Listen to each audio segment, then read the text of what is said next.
നമസ്കാരം. ബഹുമാനപ്പെട്ട കേരള ഹൈക്കോടതിയുടെ നിർദ്ദേശപ്രകാരം നഴ്സുമാരുടെ സമരം തൽക്കാലത്തേക്ക് നിർത്തിവച്ചിരിക്കുകയാണ്. കോടതി ചർച്ചയിലൂടെ പ്രശ്നങ്ങൾ പരിഹരിക്കാൻ നിർദ്ദേശിച്ചാണ് തൽക്കാലത്തേക്ക് സമരം നിർത്തിയത്. വാസ്തവത്തിൽ ചർച്ചയ്ക്ക് തയ്യാറല്ല എന്ന് പ്രഖ്യാപിച്ച് മുട കാണിച്ചിരുന്ന ആശുപത്രി മുതലാളിമാർക്കുള്ള തക്കതായ മറുപടിയായിരുന്നു കോടതിയുടെ ഉത്തരവ്. ഏതാണ്ട് 500ഓളം ആശുപത്രികളിൽ സമരം പ്രഖ്യാപിച്ചതിൽ 480ഓളം ആശുപത്രികളും നഴ്സുമാരുമായി ചർച്ച നടത്തി സമരത്തിൽ നിന്നും പിന്മാറിയിട്ടുണ്ട്. ഔദ്യോഗികമായി കരാർ ഉണ്ടാവണമെങ്കിൽ, സമരം പൂർണ്ണമായും തീരണമെങ്കിൽ സ്വകാര്യ ആശുപത്രി മുതലാളിമാരുടെ സംഘടന അനുവദിക്കണം.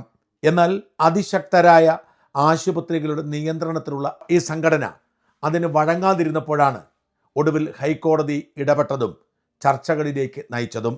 ഇതിലേറ്റവും ഖേദകരമായ നിലപാടെടുത്ത ആശുപത്രികളിൽ ഒന്ന് കോട്ടയം ക്നാനായ രൂപതയുടെ കീഴിലുള്ള കാരിത്താസ് ആശുപത്രിയാണ്. വാസ്തവത്തിൽ ക്നാനായ സഭയോടും ക്നാനായ മാനേജ്മെൻറ്റിനോടും ഏറെ ആദരവുള്ള വ്യക്തി എന്ന നിലയിൽ ഇവരുടെ നിലപാട് യേശുക്രിസ്തുവിന് ഒട്ടും നിരക്കാത്തതാണ് എന്ന് അടിവരയിട്ട് പറയേണ്ടിയിരിക്കുന്നു. നേഴ്സുമാർക്ക് ശമ്പളം കൂട്ടില്ല എന്ന് അവർ പിടിവാശി കാട്ടുക മാത്രമല്ല, യേശുക്രിസ്തുവിൻ്റെ നീതിക്ക് ഒരു തരത്തിലും വഴങ്ങാത്ത തരത്തിൽ പച്ചക്കള്ളങ്ങൾ അവർ പ്രചരിപ്പിക്കുകയും ചെയ്യുന്നു. ഈ ആശുപത്രിയുമായി ബന്ധപ്പെട്ട പലരും നുണപ്രചരണത്തിൻ്റെ പ്രവാചകരായി മാറിയിരിക്കുന്നു. നേഴ്സുമാരെ അപമാനിച്ചുകൊണ്ട്, അധിക്ഷേപിച്ചുകൊണ്ട് ആശുപത്രി മാനേജ്മെൻറ്റ് വീഡിയോ ക്ലിപ്പുകൾ ഇറക്കിവിടുന്നു. പച്ചവർഗീയത പ്രചരിപ്പിക്കുന്ന തരത്തിൽ സഭയെയും ദീപികയെയും കൂട്ടുപിടിച്ച് നുണപ്രചരണം നടത്തുന്നു. നേഴ്സുമാർക്ക് വലിയ തോതിൽ അവിടെ ശമ്പളമുണ്ടെന്നും സർക്കാർ മിനിമം വേജസ് പ്രഖ്യാപിച്ചാൽ മറ്റാരും നടത്തുന്നതിന് മുൻപ് തന്നെ അവിടെ അവർ നടപ്പിലാക്കുന്നു എന്നും ഇപ്പോൾ പറയുന്നതൊക്കെ പച്ചക്കള്ളമാണെന്നും നേഴ്സുമാർ ചർച്ചയ്ക്ക് ഒരുങ്ങുന്നില്ല എന്നുമൊക്കെയുള്ള നുണകളാണ് ഇവർ പ്രചരിപ്പിക്കുന്നത്. നേഴ്സുമാർ മുമ്പോട്ട് വച്ചിരിക്കുന്ന ആവശ്യം 40,000 രൂപ മിനിമം വേജ് എന്നതാണ്. എന്നാൽ മറ്റു പലയിടങ്ങളിലും ചർച്ച നടത്തി 32,000 സമ്മതിച്ചിട്ടുണ്ട്. 32,000 അടിസ്ഥാന ശമ്പളമാണ്.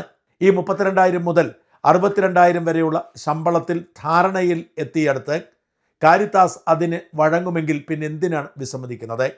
എന്നാൽ കാരിത്താസ് നുണ പറയുകയും ശമ്പളം കൊടുക്കാതിരിക്കുകയും ചെയ്യുന്നു. ക്രൈസ്തവ വിശ്വാസത്തിന് നിരക്കാത്ത തരത്തിൽ നുണയുടെ പ്രവാചകന്മാരായി കാരിത്താസിലെ സഭാപിതാക്കന്മാർ മാറുമ്പോൾ അവർ അധിക്ഷേപിക്കുന്നത് ക്രിസ്തുവിനെ തന്നെയാണ്. അവർ പറയുന്ന ഏറ്റവും വലിയ ആരോപണം 28,000 രൂപ ഇപ്പോൾ തന്നെ അടിസ്ഥാന ശമ്പളം കൊടുക്കുന്നുണ്ട് എന്നാണ്. എന്നാൽ അത് പച്ചക്കള്ളമാണ്. കാരിത്താസ് ആശുപത്രിയിലെ ഇപ്പോഴത്തെ അടിസ്ഥാന ശമ്പളം വെറും 20,000 രൂപ മാത്രമാണ്. ഞാൻ പ്രേക്ഷകരെ കാണിക്കുന്ന സാലറി സ്ലിപ്പുകൾ ഇതിന് സാക്ഷിയാണ്. അലവൻസുകൾ ഉൾപ്പെടെയാണ് 28,000 രൂപ വരുന്നത്. അടിസ്ഥാന ശമ്പളം 32 ആക്കണം എന്ന് പറയുമ്പോൾ അലവൻസുകൾ ഉൾപ്പെടെ 28,000 കാണിച്ചിട്ട് ഇതാണ് ഞങ്ങളുടെ ശമ്പളം എന്ന് പറയുന്നത് അങ്ങേയറ്റം മോശമായ കാര്യമാണ്. മാത്രമല്ല, കാരിത്താസ് മാനേജ്മെൻറ്റിൻ്റെ കീഴിൽ പ്രവർത്തിക്കുന്ന പഴയ മാതാ ആശുപത്രിയിലെ അടിസ്ഥാന ശമ്പളം ഇപ്പോഴും 15,000 രൂപയാണ്. ഞാനിപ്പോൾ പ്രേക്ഷകരെ കാണിക്കുന്നത് മാതാ ആശുപത്രിയിലെ ഒരു നേഴ്സിൻ്റെ സാലറി സ്ലിപ്പാണ്. കൃത്യമായതിൽ 15,000 രൂപ എന്നെഴുതിയിരിക്കുന്നു. 28,000 രൂപ ശമ്പളം കൊടുക്കുന്നുണ്ട് എന്ന് പറയുന്ന അതേ ആശുപത്രി മാനേജ്മെൻറ്റിലെ സാലറി സ്ലിപ്പാണ് ഞാൻ പ്രേക്ഷകരെ കാണിക്കുന്നത്. മാത്രമല്ല, മാതായിലെ 15,000 അടിസ്ഥാന ശമ്പളവും കാരിത്താസിലെ 20,000 അടിസ്ഥാന ശമ്പളവും എല്ലാവർക്കും ഒന്നു തന്നെയാണ് എന്നോർക്കണം. എന്ന് വെച്ചാൽ 5 വർഷവും 10 വർഷവും 15 വർഷവും ഒക്കെ എക്സ്പീരിയൻസ് ഉള്ള നേഴ്സുമാർക്കും അടിസ്ഥാന ശമ്പളം ഇത് തന്നെയാണ്. അവർക്ക് സീനിയോറിറ്റി അനുസരിച്ച് കൊടുത്തുകൊണ്ടിരിക്കുന്നത് അലവൻസുകളാണ്. ഈ അലവൻസുകൾ ഒരു തരത്തിലും നിയമപരമായി നിലനിൽക്കുന്നവയല്ല. ഏതു നിമിഷം വേണമെങ്കിലും അലവൻസുകൾ കട്ട് ചെയ്യാൻ മാനേജ്മെൻറ്റുകൾക്ക് കഴിയും. അടിസ്ഥാന ശമ്പളത്തിൽ അങ്ങനെ ഒരു മാറ്റം വരുത്താൻ കഴിയില്ല. അതുകൊണ്ടാണ് നേഴ്സുമാരുടെ സംഘടന അടിസ്ഥാന ശമ്പളം വർദ്ധിപ്പിക്കണമെന്ന് പറയുന്നത്. അതിന് വഴങ്ങാതെ ശമ്പളം കൂടുതലാണ് എന്ന് പറയുന്നത് പച്ചക്കള്ളം മാത്രമാണ്. മാത്രമല്ല, ഒരിക്കൽ പോലും നേഴ്സുമാരുടെ ചർച്ചയ്ക്ക് തയ്യാറാവാതെ, ചർച്ചയ്ക്ക് നേഴ്സുമാർ തയ്യാറാവുന്നില്ല എന്ന് പച്ചക്കള്ളവും അവർ തട്ടിവിടുന്നു. ഇവർ പറയുന്നത് സാങ്കേതികമായ ഒരു നുണയാണ്. ഒന്ന്, ലേബർ ഓഫീസറുടെ മധ്യസ്ഥതയിലുള്ള ചർച്ചയ്ക്ക് യാതൊരുവിധ പ്രസക്തിയുമില്ല. ലേബർ ഓഫീസർക്ക് സർക്കാർ നിശ്ചയിച്ചിരിക്കുന്ന അടിസ്ഥാന ശമ്പളം നടപ്പിലാക്കാൻ മാത്രമേ വാശി പിടിക്കാൻ കഴിയൂ. സർക്കാർ നിശ്ചയിച്ചിരിക്കുന്നതിനേക്കാൾ കൂടിയ ശമ്പളം നേഴ്സുമാർ ചോദിക്കുമ്പോൾ ലേബർ ഓഫീസർക്ക് അതിൽ ഒരു നിലപാടും എടുക്കാൻ കഴിയില്ല. അതുകൊണ്ട് തന്നെ സർക്കാർ വഴങ്ങാത്ത സാഹചര്യത്തിൽ ലേബർ ഓഫീസറുടെ മധ്യസ്ഥതയിലുള്ള ഏത് ചർച്ചയും അർത്ഥരഹിതമാണ്. ഇവർ പറയുന്നത് ആ ചർച്ചയെക്കുറിച്ചാണ്. മാത്രമല്ല, അങ്ങനെയൊരു ചർച്ചയ്ക്കും ഇതുവരെ കാരിത്താസ് മാനേജ്മെന്റ് തയ്യാറായിട്ടില്ല. നേഴ്സുമാരുടെ സമ്മേളനം നടക്കുന്ന ദിവസം അവർ ഞങ്ങൾ ചർച്ചയ്ക്ക് തയ്യാറാണ് എന്ന് പറഞ്ഞ് രംഗത്ത് വന്നു. അന്ന് സാധ്യമല്ല, മറ്റൊരു ദിവസം നടത്തണം എന്ന് പറഞ്ഞപ്പോൾ പറ്റില്ല എന്നാണ് പറഞ്ഞത്. എന്നിട്ടും UNA ഒരു പ്രതിനിധിയെ വിട്ടു. അപ്പോൾ കാരിത്താസിന്റെ പ്രതിനിധിയായി എത്തിയത് HR മാനേജരാണ്. ചർച്ചയുടെ തുടക്കത്തിൽ തന്നെ നേഴ്സുമാർ ഉയർത്തുന്ന അടിസ്ഥാന ശമ്പളം സാധ്യമല്ല എന്ന് പറഞ്ഞു. എങ്കിൽ പിന്നെ എത്ര രൂപ നിങ്ങൾക്ക് നൽകാൻ കഴിയുമെന്ന് പറയൂ എന്ന് ചോദിച്ചപ്പോൾ അത് അഭിപ്രായം പറയാൻ തനിക്ക് അധികാരമില്ല എന്ന് പറഞ്ഞ് ഒഴിയുകയായിരുന്നു. എന്ന് വെച്ചാൽ ചർച്ച നടത്താൻ ഒരു തരത്തിലും ഒരുക്കമല്ലാതെയാണ് മാനേജ്മെന്റ് നാട്ടുകാരെ പറ്റിക്കാനും ജനത്തോട് നുണ പറയാനും രംഗത്തിറങ്ങിയത്. 40,000 രൂപ അടിസ്ഥാന ശമ്പളം ചോദിക്കുന്ന നേഴ്സുമാർ 32,000 രൂപ കിട്ടിയാൽ പോലും അതിന് തയ്യാറാണ് എന്ന സാഹചര്യത്തിലും അതിന് വഴങ്ങാതെ നേഴ്സുമാരുടെ മേൽ നുണപ്രചരണം നടത്തി വർഗീയത ഇറക്കിവിട്ട് ജിഹാദി സമരമാണ്, ക്രൈസ്തവ മാനേജ്മെന്റുകളെ തകർക്കാനുള്ള നീക്കമാണ് എന്നൊക്കെ പറയുന്നത് യേശുക്രിസ്തുവിന് നിരക്കാത്ത നെറികേടാണ് എന്ന് തിരിച്ചറിയുക. മദ്യപിച്ച് ലക്കുകെട്ട് വാഹനമോടിച്ച് അപകടമുണ്ടാക്കിയ ആശുപത്രി മാനേജ്മെന്റിലുള്ള അച്ഛനും പെണ്ണ് കേസിൽ പ്രതിയായി ഒതുക്കി നിർത്തിയിരിക്കുന്ന അച്ഛനുമൊക്കെ ചർച്ചയ്ക്ക് വന്നാൽ എങ്ങനെയാണ് ഇവിടുത്തെ പ്രശ്നം പരിഹരിക്കപ്പെടുക? കാരിത്താസ് ആശുപത്രി ദയവായി യേശുവിന് നിരക്കാത്ത പ്രവൃത്തി ഇനിയെങ്കിലും അവസാനിപ്പിക്കണം. നിങ്ങൾ തള്ളിപ്പറയുന്ന ബിലീവേഴ്സ് ചർച്ചിന്റെ ഉടമസ്ഥതയിലുള്ള തിരുവല്ലയിലെ ബിലീവേഴ്സ് ആശുപത്രിയിൽ എന്താണ് സംഭവിച്ചതെന്ന് അന്വേഷിക്കുക.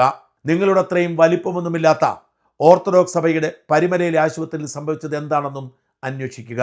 അവരൊക്കെ ആദ്യം മുതൽ തന്നെ നേഴ്സുമാർക്ക് മാന്യമായി ജീവിക്കാനുള്ള ശമ്പളം കൊടുക്കേണ്ടത് അവരുടെ മൗലികാവകാശമാണ് എന്ന് പറഞ്ഞ് നേഴ്സുമാരുമായി ചർച്ച നടത്തി തൃപ്തികരമായി ശമ്പളം കൊടുക്കാമെന്ന് ഉറപ്പാക്കി കരാറിൽ ഒപ്പിട്ടവരാണ്. ഓർത്തഡോക്സ് സഭയുടെയും ബിലീവേഴ്സ് സഭയുടെയും മാനേജ്മെന്റിലുള്ള ആശുപത്രികളിലുള്ള മനുഷ്യത്വം പോലും കാണിക്കാൻ അവരെക്കാൾ വലിയ പാരമ്പര്യവും തനിമയും അവകാശപ്പെടുന്ന കാരിത്താസ് മാനേജ്മെന്റിന് കഴിയാതെ പോകുന്നത് എന്തുകൊണ്ടാണ്? പാവപ്പെട്ട നേഴ്സുമാരുടെ കണ്ണീരിൽ കുതിർന്ന നിങ്ങളുടെ ലാഭം നിങ്ങളെ ഒരിടത്തും എത്തിക്കില്ല എന്ന് മനസ്സിലാക്കുക. സഭാ നേതാക്കളാൽ അധിക്ഷേപിക്കപ്പെട്ട അൻസു ജോസഫ് എന്ന സീനിയർ നേഴ്സ് ആശുപത്രിയുടെ മുമ്പിൽ ശവപ്പെട്ടിയിൽ കിടന്ന് പ്രതിഷേധിച്ചപ്പോഴെങ്കിലും നിങ്ങൾക്ക് നാണം വരുമെന്നാണ് ഈ സമൂഹം കരുതിയത്. പക്ഷേ യേശുക്രിസ്തുവിൻ്റെ പേര് പറഞ്ഞ് നടക്കുന്ന നിങ്ങളുടെ തൊലിക്കട്ടി, നിങ്ങളുടെ ലോഹയുടെ വെള്ളനിറം നാണം ലവലേശമില്ലാത്തതാണ് എന്നത് ഖേദകരമാണ്. അന്ന് വികാരപരമായി പ്രസംഗിച്ച അൻസു ആ ശവപ്പെട്ടിക്ക് മുമ്പിൽ നിന്ന് പ്രസംഗിച്ചത് കേട്ടു നോക്കുക. നിങ്ങളുടെ കണ്ണു തുറക്കുന്നെങ്കിൽ തുറക്കട്ടെ. നമ്മൾ ആരും മനഃപൂർവ്വം ഈ ഒരു കാര്യം ചെയ്യാൻ ആഗ്രഹിക്കുമോ? എൻ്റെ ഒരു അഭിപ്രായത്തിൽ മരിക്കുമ്പോഴല്ലാതെ ഈ പെട്ടിക്കകത്ത് കിടക്കേണ്ട വരുമെന്ന് നമ്മൾ ആരും സ്വപ്നത്തിൽ പോലും വിചാരിക്കത്തില്ല. ഞാൻ ഒരിക്കലും പ്രചാരിച്ച കാര്യമല്ല ഇത്. പക്ഷേ ഞാൻ ആത്മഹത്യ ചെയ്തില്ല എന്നുള്ളത് സത്യം. പക്ഷെ അതിന് പകരമായിട്ട് ഞാൻ ഈ ഒരു പ്രവൃത്തിയെ കാണുവാണ്, ഈ ഒരു പ്രതിഷേധത്തെ കാണുവാണ്. ഈ ഒരു അവസരം തന്നതിന് കാരിത്താസ് മാനേജ്മെന്റിന് നന്ദി. ശവപ്പെട്ടി കിടക്കാനുള്ള ഒരു അവസരം അനുവദിച്ചു തന്നതിന്. കാരണം മരിക്കുമ്പോഴല്ലാതെ കിടക്കേണ്ടാത്ത ഒരു സാധനത്തില് ഇപ്പൊ കിടക്കാൻ അനുവദിച്ചു തന്നതിന് മാനേജ്മെന്റിന്റെ സൈഡിൽ നിന്നുണ്ടായിട്ടുള്ള അത്രയും ഒരു സപ്പോർട്ടിന് വളരെ നന്ദി.